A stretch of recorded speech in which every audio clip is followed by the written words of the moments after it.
और कश्मीर के विद्वान कह रहे हैं पाटलिपुत्र देशस्य शास्त्रकाराः परीक्षा। इस देश का शास्त्रकार तभी शास्त्रकार माना जाएगा जब वह पाटलिपुत्र देश की परीक्षा में उत्तीर्ण हो जाएगा। ऑक्सफोर्ड की परीक्षा में नहीं, पाटलिपुत्र देश की परीक्षा में यदि वो उत्तीर्ण होता है तब उसको माना जाएगा कि वो शास्त्रकार है। ये हम नहीं कह रहे, एक कश्मीर का विद्वान कह रहा है।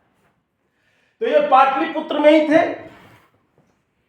और इन्होंने कौन सी ऐसी बातें कही जो दुनिया के लिए इंपॉर्टेंट था। लेकिन पहले हम लोग जानते हैं दुनिया में कितने पॉपुलर हो गए। तो हमारे दादाजी ने क्यों डांटा कि आपने आर्यभट्ट का नाम ऐसे दिया। तो एक परमेश्वर नाम के ऑथर हुए, मैथमेटिक्स के कमेंट्री लिखी, उनकी किताब में मुझे मिला कि आर्यभट्ट का नाम आर्यभट्ट के रूप में केवल नहीं लिया जाता है।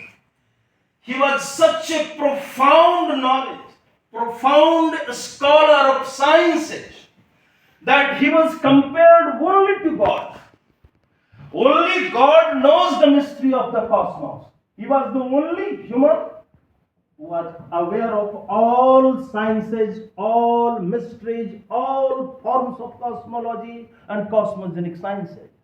ये अकेला आदमी था ईश्वर के अलावा शायद धरती पर जिसको विश्व के संपूर्ण ज्ञान की निधि जिसके मस्तिष्क में थी। इसलिए उसके नाम के बारे में कहता है ही वॉज कॉल्ड परमेश्वर, परमेश्वर आर्यभट्ट, प्रभु आर्यभट्ट और भगवान आर्यभट्ट। उसका नाम केवल आर्यभट्ट नहीं लिया जाता है। तो मैं एक बार फिर सॉरी बोलता हूं क्योंकि ये शास्त्र स्टैब्लिश कर रहा है, ये केरल स्कूल ऑफ मैथमेटिक्स कह रहा है कि आर्यभट्ट का नाम केवल आर्यभट्ट नहीं लिया जाना चाहिए।